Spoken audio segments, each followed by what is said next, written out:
A very good morning to all of you. Once again, I welcome you all to the GK Today platform. I hope आप सब बिल्कुल ठीक होंगे and yes मैं भी बिल्कुल ठीक हूँ. तो आज हम डिस्कस करेंगे 17 जनवरी के सबसे मोस्ट इम्पॉर्टेंट करंट अफेयर्स. तो जैसा कि मैंने आपको बताया था कि 16 और 17 जैन को हम जो भी क्वेश्चंस हमारे लेफ्ट आउट थे उनको हम कवर करेंगे और फाइनली 18 जनवरी यानी कि कल से हम लोग वापस अपना रिवीजन सेशन इंक्लूड करते हुए आगे बढ़ेंगे. कल का सेशन जो था वो थोड़ा सा लंबा हो गया था क्योंकि नंबर ऑफ क्वेश्चंस हमने ज़्यादा किए थे एंड आई डोंट वांट कि आपका कोई भी क्वेश्चन मिस्ड हो या फिर आपको एग्जाम में किसी तरह की प्रॉब्लम आए. तो बस ये 2 दिन के लिए थोड़ा लेंथी सेशन हम रख रहे हैं, अदरवाइज कल से हम लोग विद इन 30 मिनट्स अपना सेशन कंप्लीट कर लिया करेंगे. ठीक है, तो आज का सेशन भी मे बी 30 to 35 मिनट्स के बीच में रहेगा, तो प्लीज़ उसके साथ थोड़ा सा कोऑपरेट कर लीजिएगा. चलिए स्टार्ट करते हैं अपना session. First question is extremely important. What is the official slogan of the 9th Asian Winter Games? जो 9th एडिशन है एशियन विंटर गेम्स का, इसके लिए ऑफिशियल स्लोगन क्या रखा गया है आपको ये बताना है. तो जो 9th एशियन विंटर गेम्स हैं ये कब होंगे? 2025 में, और इसमें कोर सिंबल्स को अनवील किया गया है चाइना के अंदर. जो इनका ऑफिशियल स्लोगन है वो इन्होंने रखा है dream of winter, love among Asia. ठीक है, इससे बेसिकली यूनिटी और स्पोर्ट्समैनशिप को रिफ्लेक्ट किया जा रहा है और इनका जो पैशन है फॉर विंटर स्पोर्ट्स उसको बढ़ाने की कोशिश की जा रही है अक्रॉस द एशियन कंट्रीज. साथ ही अगर आपसे इसका मैस्कट पूछा जाए तो याद रखिएगा मैस्कट हैं इसके बिन एंड नीनी. ठीक है, तो मैस्कट है बिन एंड नीनी और साइबेरियन टाइगर कप्स सिंबलाइज करते हैं गेम्स की वाइटलिटी को. ठीक है, इसका जो एम्बलम है उसका नाम इन्होंने रखा है ब्रेक थ्रू. ये क्रिएटिव तरीके से मर्ज करता है चाइना के कल्चर और ओलंपिक सिंबल्स को लेके और इसके थ्रू स्पीड स्केटर वगैरह फीचर होते हैं. ठीक है, तो ये जो फ्यूजन है इनका इस बार का, इससे स्पीड, ब्यूटी और कल्चरल सिग्निफिकेंस रिप्रेजेंट होता है. साथ ही जो डायनेमिक स्पिरिट है एशियन विंटर गेम्स की उसको रिफ्लेक्ट करने की कोशिश की गई है. तो आप 2 बातें यहाँ से याद रखिएगा कि जो 9th एशियन विंटर गेम्स हैं उनके लिए ऑफिशियल स्लोगन है dream of winter, love among Asia, और इसके अलावा जो मैस्कट है उसका नाम है बिन एंड नीनी. ओके, नेक्स्ट है Udupi railway station situated under the Konkan railway corporation limited network was recently included in which government scheme for redevelopment. Udupi railway station जो कि लाई करता है Konkan railway corporation limited network के अंडर में, हाल ही में इसको गवर्नमेंट ने किस अपनी स्कीम के अंतर्गत इंक्लूड कर लिया है इसके रीडेवलपमेंट पर्पस के लिए. सबसे पहले इंपॉर्टेंट बात याद रखिएगा कि उडुपी रेलवे स्टेशन ये हिस्सा है या पार्ट है कोंकण रेलवे कॉर्पोरेशन लिमिटेड का और हाल ही में इनको गवर्नमेंट ने ऐड कर लिया है अपने अमृत भारत स्टेशन स्कीम के अंतर्गत for the purpose of redevelopment. तो लॉन्च किया गया था इसको फरवरी 2023 में और किसने लॉन्च किया था? इंडियन रेलवेज की मिनिस्ट्री ने. और ये जो हमारी स्कीम है इसका टारगेट होता है कि 1309 स्टेशंस को हम ट्रांसफॉर्म कर सकें अक्रॉस इंडिया और इस स्कीम का बेसिक फोकस है कि हम स्टेशंस को मॉडर्नाइज कर सकें, पैसेंजर एमिनिटीज को इन्हांस कर सकें और ट्रैफिक सर्कुलेशन को बेसिकली इम्प्रूव कर सकें. ठीक है, इससे होगा क्या? जो इंटर मॉडल इंटीग्रेशन है वो जाहिर सी बात है फैसिलिटेट होगा और लॉन्ग टर्म मास्टर प्लान हम इसके बाद फिर इंप्लीमेंट कर सकते हैं. बेसिक इसका एम एक लाइन में आप ऐसे समझ सकते हैं कि जो भी रेलवे स्टेशन हैं उनको वाइब्रेंट सिटी में कन्वर्ट कर सकें, वाइब्रेंट सिटी सेंटर्स के अंदर जहां पे कुछ डिफरेंट अपग्रेडेशंस और एमिनिटीज को इंट्रोड्यूस कराया जाएगा. ठीक है, तो हाल ही में उडुपी रेलवे स्टेशन को इंक्लूड कर लिया गया है अमृत भारत स्टेशन स्कीम के अंतर्गत और ये हिस्सा है कोंकण रेलवे कॉर्पोरेशन लिमिटेड का. यहाँ पे मैं आपको एक और क्वेश्चन इंफ्रास्ट्रक्चर से रिलेटेड बताते चलूं. प्राइम मिनिस्टर नरेंद्र मोदी ने हाल ही में इनॉग्रेट किया है मुंबई ट्रांस हार्बर लिंक, जिसको आप ऑफिशियल किस नाम से जानते हैं? अटल सेतु नवा शेवा सी लिंक. खास बात क्या है इस लिंक की? ये कंट्री की लॉन्गेस्ट ब्रिज है ओवर द सी और ये basically 22 kilometres long twin carriage way है, 6 लेन ब्रिज बेसिकली, जहां पे ये लाई करती है from Thane creek in the Arabian sea और ये कनेक्ट करती है Sewri in Mumbai to Chirle in Raigad district. ठीक है, तो ये जो प्रोजेक्ट है इसका एम है ट्रेवल टाइम को कम करना बिटवीन सेवरी एंड चिरले. ठीक है, और इसको कवर करना अंडर 20 मिनट्स. तो ये जो हमारा लिंक है ये हमारे एफर्ट का ही हिस्सा है जिसमें हम कनेक्टिविटी को इम्प्रूव करने की कोशिश कर रहे हैं in the Mumbai metropolitan region. जहाँ पे मुंबई, थाने और रायगढ़ डिस्ट्रिक्ट वगैरह को इंक्लूड किया गया है। इसका बेसिक एम है कि जो भी हमारा इकोनॉमिक डेवलपमेंट है उसको हम और ज़्यादा फॉस्टर कर सकें। तो ये जो नया ब्रिज है हमारा, ये सिग्निफिकेंटली इन्हांस करेगा कनेक्टिविटी को बिटवीन मुंबई एंड नावी मुंबई, और ये एक इंपॉर्टेंट रोल प्ले करेगा इस रीजन के ओवरऑल ट्रांसपोर्टेशन इंफ्रास्ट्रक्चर में। ठीक है, तो अगर आपसे पूछा जाए कि कौन सा इंफ्रास्ट्रक्चर प्रोजेक्ट है जिसको आप अटल सेतु के नाम से भी जानते हैं, और इसको हाल ही में मुंबई के अंदर हमारे प्राइम मिनिस्टर नरेंद्र मोदी ने इनॉग्रेट कर दिया है, तो इसका नाम है मुंबई ट्रांस हार्बर लिंक। ठीक है, MTHL। नेक्स्ट क्वेश्चन है, which space agency recently conducted its first mobile robotic mission to the moon, VIPER rover.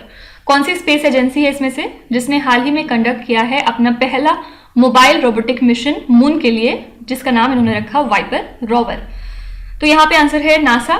NASA का ये रोवर है जिसका नाम है वाइपर, और ये रिप्रेजेंट करता है इस एजेंसी के ग्राउंड ब्रेकिंग रोबोटिक ल्यूनार मिशन को। ठीक है, इसको शेड्यूल किया गया है कि ये लैंड करेगा मून के साउथ पोल में इन द लेट 2024। वाइपर का फुल फॉर्म इन्होंने रखा है क्या चीज, volatile investigating polar exploration rover. Once again, what is the full form of VIPER? It is volatiles investigating polar exploration rover. ठीक है, वाइपर का टास्क क्या है कि ये आइस का जो डिस्ट्रीब्यूशन है इस रीजन में, या जो और भी रिसोर्सेज हैं उनको क्लोजली जाके एग्जामिन करेगा कि क्या इसकी प्रेजेंस है या क्या डिस्ट्रीब्यूशन है, किस तरह से ये पूरे में फैला हुआ है। ठीक है, और नासा का ये पहला मोबाइल रोबोटिक मिशन है टू द मून, और इसके थ्रू ये एनालाइज करेंगे यहाँ के सब सरफेस या फिर जो सरफेस है उस पर जो आइस पड़ी हुई है उसको डिफरेंट डेप्थ और टेम्परेचर्स पे इन अक्रॉस 4 डिस्टिंक्ट सॉइल एनवायरनमेंट। ठीक है, तो इस मिशन का ड्यूरेशन है 100 अर्थ डेज, जहां पे ये कवर करेगा 3 lunar day and night cycle. तो जो वाइपर है ये नेविगेट करेगा challenging terrain of the lunar south pole को, जहां से हमें कुछ वैल्यूएबल डेटा मिल सकता है। ठीक है, तो कौन सी स्पेस एजेंसी है जिसने अपना पहला मोबाइल रोबोटिक मिशन कंडक्ट किया है टू द मून? यहाँ पे आंसर है नासा। ओके, नेक्स्ट है, What is the projected global unemployment rate for the year 2024? 2024 के लिए हमने कितना ग्लोबल अनएम्प्लॉयमेंट रेट प्रेडिक्ट किया है? तो according to International Labour Organisation जो ग्लोबल अनएम्प्लॉयमेंट रेट है ये एक्सपेक्ट किया जा रहा है कि ये 5.2% पे रहेगा 2024 में, और 2023 की अगर हम बात करें तो ये वैल्यू थी 5.1%। तो जो ILO की world employment and social outlook report है 2024 के लिए, उसमें इन्होंने प्रेडिक्ट किया है कि जो नंबर ऑफ अनएम्प्लॉयड पीपल हैं वो 2 मिलियन नंबर से इंक्रीज कर जाएंगे इस साल, और ILO ने एट्रीब्यूट किया है कि ऐसे लोग ज़्यादा अनएम्प्लॉयड होंगे जो कि एडवांस्ड इकोनॉमीज का हिस्सा हैं। ठीक है, तो ILO के जो डायरेक्टर ऑफ रिसर्च डिपार्टमेंट हैं उन्होंने बताया है कि इंटरनेशनल लेबर ऑर्गेनाइजेशन फिलहाल प्रोजेक्ट कर रहा है कि सिंगल डिक्लाइन होगा लेबर मार्केट परफॉर्मेंस में because of slowing global growth, और इसके अलावा इन्होंने ये भी प्रेडिक्ट किया है कि जो वर्किंग पावर्टी है वो परसिस्ट करेगी, और जो इनकम इनइक्वालिटी है वो भी जाहिर सी बात है ज़्यादा बढ़ जाएगी, या ज़्यादा उनके बीच का गैप बढ़ जाएगा।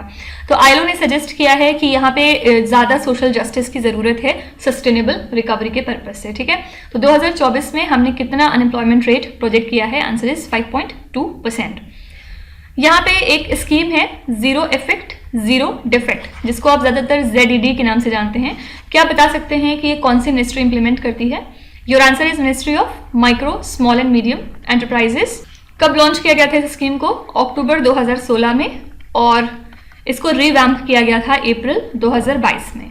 ठीक है, किस वजह से आजकल न्यूज में आ गई है ये स्कीम? क्योंकि इसके थ्रू लगभग 1 लाख सर्टिफिकेशंस सक्सेसफुली अचीव कर लिए गए हैं, और ये बेसिकली सर्टिफाई करता है इन्वायरमेंटली कॉन्शियस मैन्युफैक्चरिंग को under gold, silver and bronze levels based on total 20 parameters.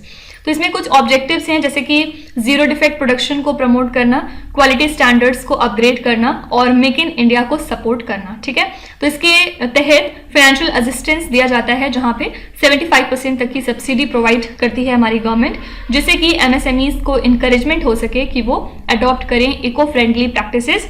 और जो सर्टिफिकेशन कॉस्ट है इसमें वो कितनी दी जाती है, जैसे कि 10,000 से लेकर 90,000 तक की रेंज इसकी रहती है। ठीक है, तो सिंपली अगर आपसे पूछा जाए कि zero effect zero defect scheme क्योंकि आजकल चर्चे में है, तो ये कौन सी मिनिस्ट्री का इनिशिएटिव है? Answer is ministry of MSME। ठीक है, नेक्स्ट क्वेश्चन पे चलेंगे। Who has been designated as India's ambassador to the World Trade Organisation? ये एक इंपॉर्टेंट क्वेश्चन है रिगार्डिंग द रिसेंट अपॉइंटमेंट। हाल ही में किसको नियुक्त किया गया है वर्ल्ड ट्रेड ऑर्गेनाइजेशन का एम्बेसडर इंडिया की तरफ से? यहाँ पे आपका आंसर है A option, that is Senthil Pandian C. ठीक है, इंडियन गवर्नमेंट ने अपॉइंट किया सेंथिल पांड्यान सी को as the India's ambassador to the World Trade Organisation, और ये 2002 के IAS ऑफिसर हैं from the Uttar Pradesh cadre. ठीक है, ये जो डिसीजन है ये अप्रूव कर दिया है appointment committee of the cabinet ने। और हाल ही में किसने अपना टर्म इस पोजीशन पे कंक्लूड किया है पहले, यानी कि इस पोजीशन पे कौन थे? तो आंसर इज ब्रजेंद्र नवनीत। ठीक है, दोनों बातें याद रखिएगा, कौन अपॉइंट हुआ है और कौन जा रहा है। तो इनका जो टर्म है वो 31 मार्च 2024 को कंक्लूड हो जाएगा, और जो सेंथिल पांड्यान सी हैं वो अगले 3 सालों के लिए इस पोजीशन पे बने रहेंगे। ठीक है, फिलहाल ये एक्साइज कमिश्नर थे उत्तर प्रदेश में, और इनके बहुत सारे इंपॉर्टेंट अचीवमेंट्स हैं यूपी कैडर में। ठीक है, तो फिलहाल इंडिया के एम्बेसडर कौन डेजिग्नेट हुए हैं to the World Trade Organization? Senthil Pandian C. किसको ये रिप्लेस करेंगे? तो answer is Brajendra Navnit. Next है Amaterasu is the high energy cosmic ray event recently discovered by the scientist of which country?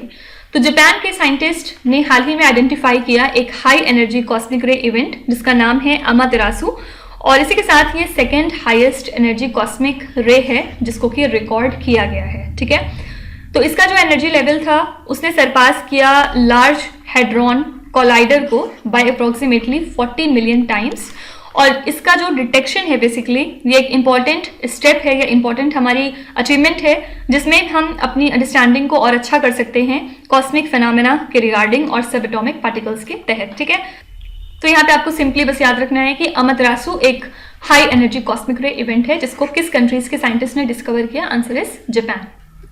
Next question पे चलेंगे। Recently, which scheme was launched by the Karnataka government for providing financial aid to the unemployed graduates and diploma holders? हाल ही में कौन सी scheme launch की है कर्नाटका की government ने जिसके तहत जो भी अनएम्प्लॉयड ग्रेजुएट्स और डिप्लोमा होल्डर्स हैं उनको फाइनेंशियल हेल्प दी जाएगी? तो यहाँ के चीफ मिनिस्टर कौन है? सबसे पहले सिद्धरामैया। उन्होंने इनॉग्रेट किया युवा निधि स्कीम को। ये एक तरह की योजना है जिसके तहत फाइनेंशियल हेल्प दिया जाएगा सभी unemployed graduates and diploma holders को। कब तक के लिए? क्या पूरी जिंदगी के लिए? नहीं, बल्कि 2 सालों के लिए। ठीक है, एक्चुअली एक इवेंट हुआ था शिवमोगा डिस्ट्रिक्ट में on Swami Vivekananda birth anniversary, जहां पे इन्होंने कुछ सिंबॉलिक चेक्स डिस्ट्रीब्यूट किए थे, और इसके अलावा कुछ और मिनिस्टर्स थे जिन्होंने बेनिफिशरीज को कॉन्ग्रेचुलेट किया था। ठीक है, तो इसको एडमिनिस्टर करती है डिपार्टमेंट ऑफ स्किल डेवलपमेंट। ठीक है, और इसका रजिस्ट्रेशन इस स्कीम के लिए शुरू हो जाएगा 26 दिसंबर से, जिसमें अब तक 70,000 पार्टिसिपेंट्स ऑलरेडी रजिस्टर हो चुके हैं। क्या फायदा होगा उससे? ग्रेजुएट्स को 3,000 रुपीज मंथली मिलेगा, और जो भी डिप्लोमा होल्डर्स होंगे उनको 1,500 रुपए हर महीने दिया जाएगा। ठीक है, तो याद रखिएगा कर्नाटका गवर्नमेंट ने युवा निधि स्कीम को लॉन्च किया है जिसके तहत जो भी अनएम्प्लॉयड ग्रेजुएट्स हैं उनको फाइनेंशियल हेल्प के तौर पे 3,000 रुपए दिया जाएगा, और जो भी डिप्लोमा होल्डर्स हैं और वो अभी तक अनएम्प्लॉयड हैं उनको 1,500 रुपए हर महीना दिया जाएगा।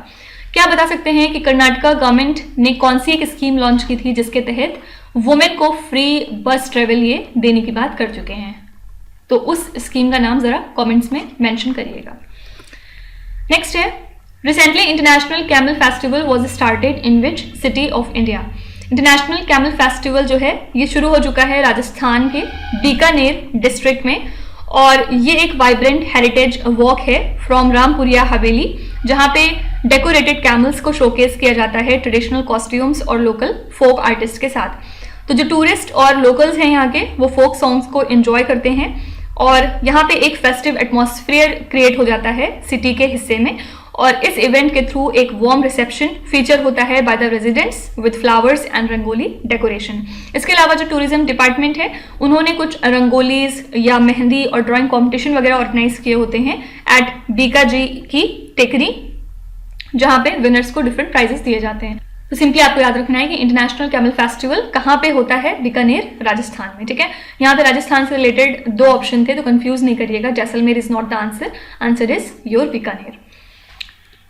नेक्स्ट है Ganga Sagar Mela which is India's second largest fair after Kumbh Mela is celebrated in which Indian state? Ganga Sagar Mela जो कि इंडिया का दूसरा सबसे बड़ा फेयर है आफ्टर कुंभ मेला, हाल ही में कौन से स्टेट में इंडिया के ये सेलिब्रेट हुआ है?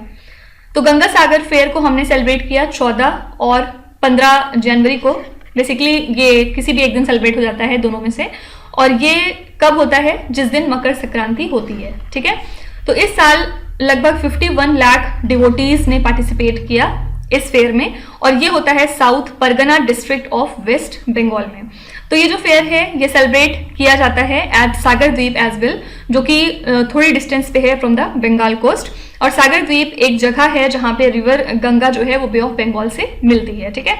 तो गंगा सागर मेला, इसमें लोग जो भी डिवोटीज जाते हैं वो एक डिप लेते हैं रिवर के अंदर on the banks of Ganga, और फिर उनकी डिफरेंट प्रेयर्स हैं जो कि वो ऑफर करते हैं at the temple of Kapil मुनि। तो गंगा सागर मेला सेकेंड लार्जेस्ट हिंदू फेयर है आफ्टर कुंभ मेला, और यहाँ पे बात लेने के बाद जो डिवोटीज हैं उनका मानना है कि वो सैल्वेशन अटेन कर लेते हैं, और इसके अलावा उन्हें अपने एंसेस्टर्स की ब्लेसिंग्स मिलती हैं, ठीक है। तो दो बातें याद रखिएगा, कुंभ मेला सबसे बड़ा फेयर है पूरे इंडिया का, और उसके बाद सेकंड नंबर पे आता है गंगा सागर मेला, जिसको हाल ही में हमने सेलिब्रेट किया है। कौन से स्टेट में मनाया जाता है? Answer is West Bengal. Next है, which ministry is responsible for the PM E bus Sewa scheme? PM E bus Sewa scheme कौन सी मिनिस्ट्री के अंतर्गत काम करती है? तो यहाँ पे आंसर है Union Ministry of Housing and Urban Affairs, that is A option. हाल ही में इन्होंने कुछ टेंडर्स अनाउंस किए हैं for the PM E bus Sewa scheme, जहां पे इनका एम है कि 10,000 ई बसेस को ये डिप्लॉय करेंगे इंडिया के सिटीज में, और इस स्कीम के थ्रू ये ऑपरेट कर रहे हैं 10 साल का पब्लिक प्राइवेट पार्टनरशिप मॉडल, जहां पे स्टेट्स या सिटीज डिफरेंट सर्विसेज को मैनेज करेंगी, और सेंट्रल गवर्नमेंट जो है वो सब्सिडी प्रोवाइड करेगी फ्रॉम 57,613 रुपीज फंड, ठीक है। तो ये डिफरेंट सिटीज को कवर करेगी, लेकिन कंडीशन क्या है कि ऐसी सिटीज को कवर होंगी इसमें जिनकी पॉपुलेशन मोर देन 3 लाख है। तो इसमें दो सेगमेंट्स हैं बेसिकली। फर्स्ट है कि augmenting city bus services and associated infrastructure, और सेकेंड है supporting green urban mobility initiatives, ताकि जो ग्रीन हाउस गैस एमिशन है उसको हम रिड्यूस कर सकें, ठीक है। तो PM E bus Sewa scheme कौन सी मिनिस्ट्री के अंतर्गत काम करती है? Answer is ministry of Housing and Urban affairs. अच्छा, यहाँ पे मैं आपको एक बैंकिंग करंट अफेयर्स पे बताते चलूं। स्टेट बैंक ऑफ इंडिया ने हाल ही में लॉन्च कर दिया है SBI green rupee term deposit, ठीक है। ये एक डिपॉजिट स्कीम है जिसका एम होता है फंड्स को रेज करना for environmentally friendly initiatives and project, और ये जो स्कीम है ये एनआरआईज के लिए ओपन रहेगी, नॉन इंडिविजुअल्स के लिए और साथ ही रेसिडेंट इंडिविजुअल्स के लिए। तो इसका जो टेनोर है वो कितने दिन का है? 1111 यानी कि 1111 डेज का। इसके अलावा 1777 एंड 2222, तो इसमें बेसिकली फ्लेक्सिबल टेनोर्स आपको मिलते हैं, ठीक है। तो सिंपली आपको ये याद रखना है कि कौन सी इंडिया की बैंक है जिसने हाल ही में इंट्रोड्यूस कराया है ग्रीन रूपी टर्म डिपॉजिट। तो answer is State Bank of India. Next है, recently the World Health Organization has certified which country as a malaria free country? हाल ही में WHO ने किस कंट्री को मलेरिया फ्री का स्टेटस दे दिया है? तो यहाँ पे आपका आंसर है कैबो वेर्डे, ठीक है। ये ग्रुप ऑफ आइलैंड्स है, कहाँ पे लाई करता है? Of the west coast of Africa. हाल ही में इसको सर्टिफाई किया गया है एज मलेरिया फ्री। इसको सर्टिफाई किसने किया? वर्ल्ड हेल्थ ऑर्गेनाइजेशन ने। तो ये एक वोल्केनिक आर्किपेलागो है, आप कह सकते हैं, जहाँ पे लगभग 10 आइलैंड्स मौजूद हैं, और यहाँ पे ज्यादातर मिक्स्ड यूरोपियन और अफ्रीकन लोग आपको दिखाई देंगे, और वो पोर्तुगीज और केप वर्डन क्रेओल की लैंग्वेज बोलते हैं, ठीक है। इसकी अगर आपसे कभी भी कैपिटल पूछी जाए तो याद रखिएगा, it is Priya, PRAIA, fine. तो ऑल्दो ये इतनी छोटी कंट्री है, लेकिन इसका मलेरिया फ्री स्टेटस अचीव करना बाय WHO ये एक सिग्निफिकेंट इनका माइलस्टोन है कि किस तरह से ये अपने हेल्थ एफर्ट्स को लेकर सिंसियर हैं, ठीक है। तो WHO ने हाल ही में कार्बो वेर्डे को डिक्लेयर किया as a malaria free country. अच्छा, आजकल हिमालयन वुल्फ भी काफी ज्यादा न्यूज में आ गए थे। किस वजह से? क्योंकि हिमालयन वुल्फ जो हैं ये पहली बार इवेलुएट हुए हैं on the IUCN red list, और अब इनको क्लासिफाई किया गया है एज वल्नरेबल। ये बात याद रखिएगा, ठीक है। तो ये पाए जाते हैं ऐसे एल्टीट्यूड्स पे जिनकी जो रेंज है वो 4000 मीटर्स से ऊपर होती है इन द हिमालयाज, और ये जेनेटिकली डिस्टिंक्ट तिब्बतन वुल्व्स होते हैं, और जो कि अडाप्टेड होते हैं हाइपोक्सिक कंडीशंस में। इनका जो हैबिटाट है वो चाइना के तिब्बतन प्लेट्यू से लेके कुछ नॉर्दर्न इंडिया के हिस्सों में भी मिल जाता है हमें, और हाल ही में इनको क्लासिफाई किया गया है as vulnerable by IUCN under the appendix 1 of CITES. तो ऐसा क्यों हुआ है? क्योंकि हिमालयन वुल्फ जो है वो काफ़ी ज़्यादा थ्रेट फेस कर रहे हैं from illegal hunting for fur and इनके डिफरेंट बॉडी पार्ट्स, जिसमें कि पॉज एंड हेड्स काफ़ी एक्सपेंसिव होते हैं। ठीक है, तो यही रीजन है कि IUCN ने पहली बार इनको अपने रेड लिस्ट में एग्जामिन किया है और इनको वल्नरेबल कैटेगरी में डाल दिया है। तो आपसे पूछा जा सकता है कि करंट कंजर्वेशन स्टेटस क्या है हिमालयन वुल्फ का? तो answer is vulnerable. 30 metre telescope project a joint collaboration of which और one of the following countries. ये जो 30 मीटर टेलीस्कोप प्रोजेक्ट है ये कौन सी 4 कंट्रीज का या 3 कंट्रीज का इनिशिएटिव है, आपको ये बताना है। तो यहाँ पे आंसर है US, Japan, China, Canada and India, that is B option. Actually एक डेलीगेशन है from the department of science and technology, उन्होंने रिसेंटली विजिट किया है माउना किया को, ताकि हम कुछ चैलेंजेस को डिस्कस कर सकें कि किस तरह से हम 30 मीटर टेलीस्कोप प्रोजेक्ट में डिफरेंट चीज़ें फेस कर रहे हैं। ये कोलैबोरेटिव एफर्ट है among the US, Japan, China, Canada and India, और इसी के साथ ये दुनिया का most advanced ground based observatory है और 30 मीटर सेगमेंटेड मिरर इसके कोर में मौजूद है, टेलीस्कोप वगैरह मौजूद है, और ये लोकेटेड कहाँ पे है? वोल्केनो मौना किया में। इसका नाम याद रखिएगा, वोल्केनो मौना किया। लोकेशन क्या है इसकी? हवाई आइलैंड्स। ठीक है, ये इनेबल करेगा ground breaking optical, near infrared and mid infrared observation into deep space. Fine, तो सिंपली आपको यहाँ पे याद रखना है कि 30 मीटर टेलीस्कोप प्रोजेक्ट में कौन कौन सी कंट्रीज इन्वॉल्व हैं। तो answer is US, Japan, China, Canada and India. Next है the Brahmagiri wildlife sanctuary which was recently in the news is located in which Indian state. ये सेंचुरी आपको कहाँ मिल जाएगी? तो आंसर इज कर्नाटका स्टेट। किस वजह से आजकल न्यूज में आई? क्योंकि कुछ रिसर्चर्स हैं from the national centre for biological sciences, हाल ही में इन्होंने कुछ नई बटरफ्लाई स्पेशीज को आइडेंटिफाई किया, जिसका नाम इन्होंने बहुत अजीब सा रखा है, सिगरेटिस कंजंक्टा करके। और कहाँ पे इन्हें ये आइडेंटिफाई हुई है? कर्नाटका के ब्रह्मागिरी वाइल्ड लाइफ सेंचुरी में, जो कि लोकेटेड है वेस्टर्न घाट के बायोडाइवर्सिटी हॉटस्पॉट्स में। ठीक है, तो ये जो बटरफ्लाई है जो हमें मिली है, ये लगभग जो 1 रुपये का कॉइन होता है उसके साइज के बराबर है, और इसकी सिग्निफिकेंट वैल्यू है फॉर कंजर्वेशन एफर्ट। ये बेसिकली एंडेमिक है to the mid elevation evergreen forest of the Western घाट, और इंडिया में लगभग 1400 बटरफ्लाई की स्पेशीज मौजूद हैं। ठीक है, तो ब्रह्मागिरी वाइल्ड लाइफ सेंचुरी क्योंकि न्यूज में आ गई थी बटरफ्लाई की आइडेंटिफिकेशन की वजह से, तो अगर आपसे पूछा जाए ये कहाँ पे लाई करता है, आंसर इज कर्नाटका। अच्छा, कल एक क्वेश्चन था पेंच टाइगर रिजर्व का, जिसमें बहुत सारे लोग ने कमेंट से बताया कि मध्य प्रदेश में लाई करता है, लेकिन देखिए पेंच टाइगर रिजर्व जो है वो सदर्न मध्य प्रदेश में लाई करता है, और उसकी जो बाउंड्रीज हैं वो महाराष्ट्र के साथ भी लगती हैं। ठीक है, तो आप ये नहीं कह सकते कि पेंच tiger reserve completely Madhya Pradesh का हिस्सा है, बल्कि इसका कुछ पार्ट ऐसा है जो महाराष्ट्र में भी लाई करता है। ओके, तो कभी भी अगर आपसे एग्जामिनर क्वेश्चन पूछेगा पेंच टाइगर रिजर्व का, तो वो हो सकता है कि आपको दोनों ही ऑप्शंस दे, MP एंड महाराष्ट्र, तो वहां पे आपको दोनों ही आंसर टिक करने होंगे।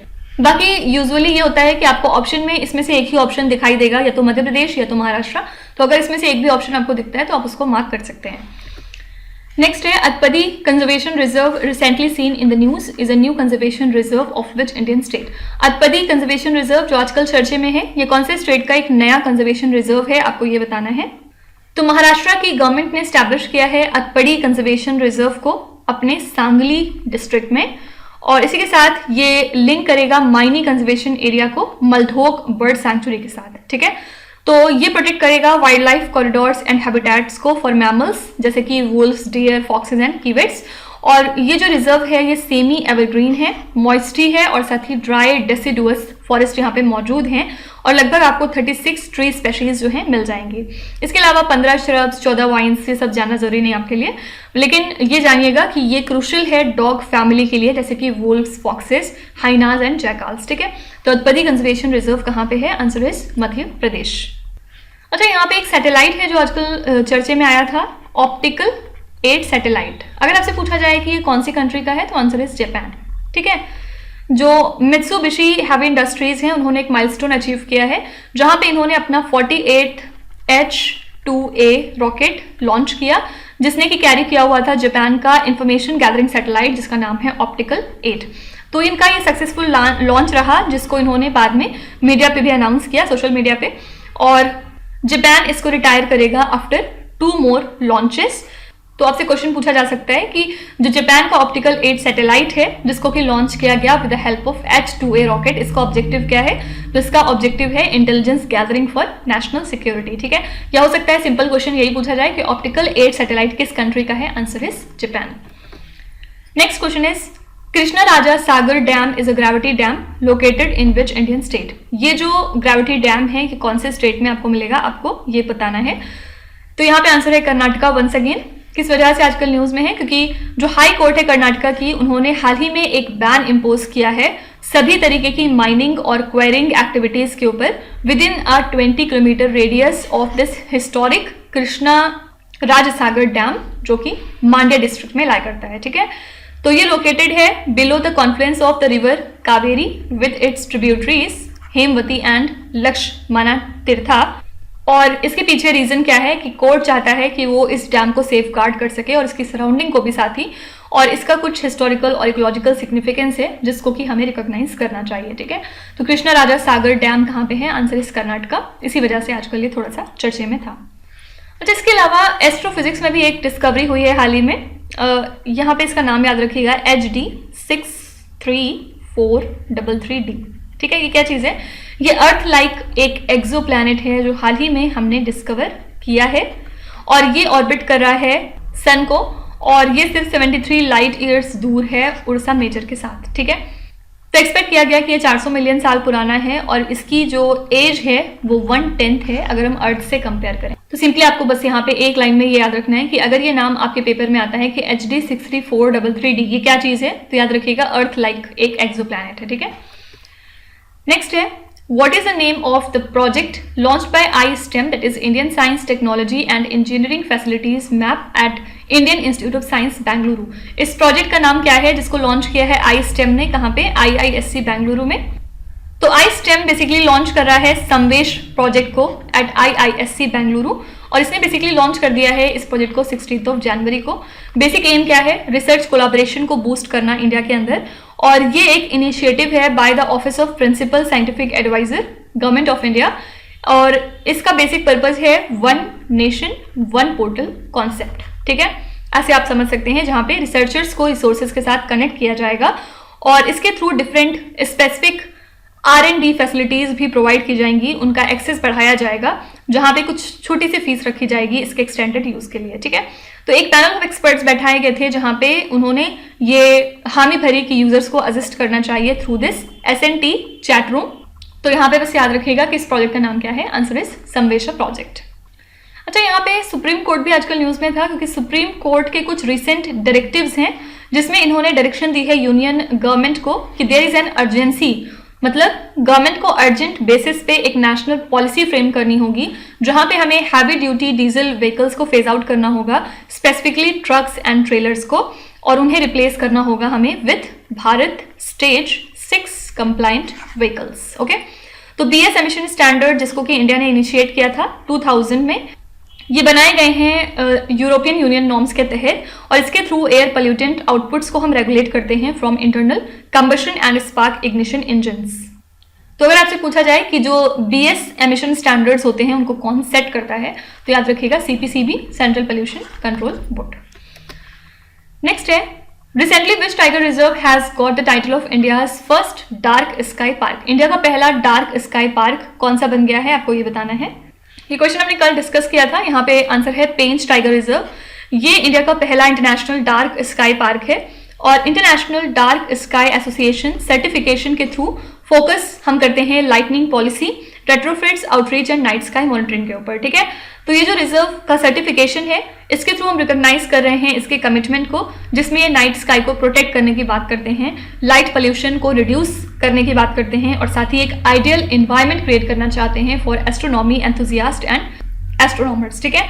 तो international union for conservation of nature मतलब IUCN ने एम्फेसाइज किया है कि हमें नेचुरल डार्कनेस को प्रिजर्व करना चाहिए for nature conservation, ecological integrity in protected areas and the wellbeing of communities in cities, ठीक है। तो कौन से टाइगर रिजर्व है जो इंडिया का पहला डार्क स्काई पार्क बन चुका है, तो ये है पेंच टाइगर रिजर्व। यहाँ पे मैंने आपको बताया कि ये 2 स्टेट्स पे है, मध्य प्रदेश एंड महाराष्ट्र, ठीक है। इसके अलावा अगर आपसे पूछा जाए कि जो नई जनरेशन की आकाश मिसाइल है ये किस टाइप की है, यानी कि इसका फीचर क्या है। तो आपको याद रखना है कि ये सरफेस टू एयर मिसाइल है, ठीक है। तो डीआरडीओ ने हाल ही में एक माइलस्टोन अचीव किया था जहां पे इन्होंने सक्सेसफुल फ्लाइट टेस्ट करी नई जनरेशन आकाश मिसाइल की at the integrated test range Chandipur. और ये जो सरफेस टू एयर मिसाइल है, इसके थ्रू इंटरसेप्ट किया गया high speed unmanned aerial vehicle को एट अ लो अल्टीट्यूड। और जाहिर सी बात है, ये हमारी एक इंपॉर्टेंट अचीवमेंट है इन डिफेंस सेक्टर, ठीक है। तो अगर आपसे पूछा जाए कभी भी कि जो नई जनरेशन की आकाश मिसाइल है वो किस टाइप की है या उसकी स्पेशलिटी क्या है, तो answer is surface to air missile है ये। यहाँ पे ऑप्शन में आपको बहुत सारी चीजें दे सकते हैं, surface to air, surface to surface, air to air, air to surface, लेकिन सही आंसर होगा सरफेस टू एयर। नेक्स्ट है, what was the theme for the climate conference 2024 which was recently held in Mumbai. जो क्लाइमेट कॉन्फ्रेंस 2024 हुई है, इसके लिए theme क्या रखी गई है, जो हाल ही में मुंबई में हुई है। तो यहाँ पे थीम रखी गई थी decoding the green transition for India. तो ये कब हुई थी, 12 जनवरी को, कहाँ पे, मुंबई महाराष्ट्र में। इसको ऑर्गेनाइज किस मिनिस्ट्री ने किया, obviously ministry of environment, forest and climate change ने।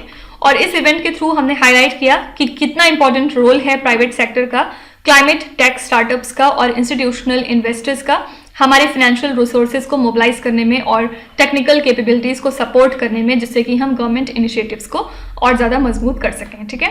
तो ये जो कॉन्फ्रेंस है ये हुई थी under the green climate fund readiness programme, जहाँ पे यूएनडीपी इंडिया इसका डिलीवरी पार्टनर रहा और साथ ही अवाना कैपिटल रहा इसका नॉलेज पार्टनर, जहाँ पे इन्होंने एस्टीम्ड डिग्निटरीज को फीचर किया, जैसे कि लीना नंदन हैं, अमिताभ कांत हैं और इसके अलावा और भी इंपॉर्टेंट पर्सनैलिटीज हैं, ठीक है। तो 4 बातें आपको यहाँ पे याद रखनी है। क्लाइमेट कॉन्फ्रेंस 2024 कहाँ पे हुआ, आंसर है मुंबई महाराष्ट्र। थीम क्या रखी गई थी, तो आंसर है decoding the green transition for India. इसके अलावा अगर आपसे पूछा जाए कि इस प्रोग्राम के लिए डिलीवरी पार्टनर कौन रहा, तो आंसर इज यूएनडीपी इंडिया।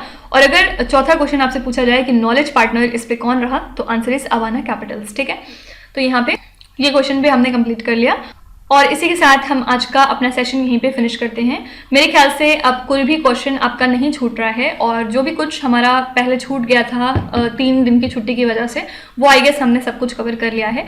फिर भी अगर कोई भी क्वेश्चन 1-2 रह जाते हैं तो वो मैं आपको आगे कहीं ना कहीं एडजस्ट कर दूंगी या बता दूंगी, तो उसके लिए आपको टेंशन नहीं लेना है, ठीक है। देखिए, अगर आप यहाँ पे पढ़ रहे हैं तो आपका बस काम है कि जीके टुडे की जो कंटेंट है या जो आपके फैकल्टीज़ हैं उनके ऊपर ट्रस्ट करना और अच्छे से पढ़ाई करना, ठीक है। अगर आप हमारे चैनल को रेगुलर विजिट कर रहे हैं या जो लोग भी हमारे रेगुलर यहाँ पे व्यूअर्स हैं, उन्हें पता होगा कि जीके टुडे का जो भी कंटेंट है वो बहुत ही ऑथेंटिक है और इस पे 1 महीना इन्वेस्ट करने के बाद आप देखेंगे कि जो भी आपका स्कोर है मॉक्स में या किसी भी एग्जाम में, वो डेफिनेटली इंप्रूव होगा, ये हमारी गारंटी है। अगर आपको ट्रस्ट नहीं है तो आप अपने जो भी फेलो यूजर्स हैं, जो भी आपके कलीग्स हैं, आप उनसे पूछ सकते हैं अगर उन्होंने इस चैनल को विजिट किया है तो यहाँ पे मेरा कहने का मतलब बस इतना सा है कि आपको बस जीके टुडे पे ट्रस्ट करना है और अपनी मेहनत पे यकीन करना है, ठीक है। जितना हो सके मेहनत करिए और आप देखेंगे कल से कि किस तरह से हम क्वेश्चंस को करते हैं पहले उस दिन के और फिर हम रिवीजन पार्ट भी लेके चलते हैं ताकि आपको एक्स्ट्रा मेहनत कुछ भी नहीं करनी पड़े, ओके। तो यहाँ पे हम अपना सेशन वाइंड अप करेंगे। मेरी तरफ से आपके लिए बहुत सारी बेस्ट विशेस हैं और मैं चाहती हूँ कि आप सब जल्द से जल्द सेलेक्ट हो जाएं। जो भी कोई कहीं सेलेक्ट होता है तो प्लीज़ वो अपनी खुशी हमारे साथ कमेंट्स में ज़रूर शेयर करेंगे ताकि हमें भी उतनी ही खुशी हो सके, ठीक है। चलिए फिर आपकी क्विज पे चलते हैं, जहाँ पे स्क्रीन पे आपको 5 क्वेश्चंस दिखाई दे रहे होंगे। ये क्वेश्चंस ऑलरेडी हम पीछे कहीं ना कहीं डिस्कस कर चुके हैं। अब यहाँ पे आपको वीडियो को पॉज करना है, हर क्वेश्चन को ध्यान से पढ़ना है और इसमें से आपको जितने भी आते हैं आप उनका जवाब कमेंट्स पे मेंशन कर सकते हैं और जो नहीं आते उसके लिए बिल्कुल भी परेशान होने की ज़रूरत नहीं है। विद टाइम डेफिनेटली आपका स्कोर जो है वो इम्प्रूव करेगा, बस आपको हमारे साथ कंसिस्टेंट और परसिस्टेंट रहने की ज़रूरत है। So that's it for today. I hope you have like the session. आज का सेशन आपको कैसा लगा आप ज़रूर बताइएगा कमेंट्स में। साथ ही साथ आपका कोई भी रिव्यू है, फीडबैक है या फिर सजेशन है तो वो भी आप हमें बता सकते हैं। हमें जानकर खुशी होगी और हम पूरी कोशिश करेंगे उसको इम्प्लीमेंट करने की। तो कल फिर हम मिलेंगे सेम टाइम सेम जगह कल के करंट अफेयर्स के साथ। Till then stay tuned. Thank you so much for watching and please do not forget to subscribe to GK Today. With this, Meenuza Hatsana signing off.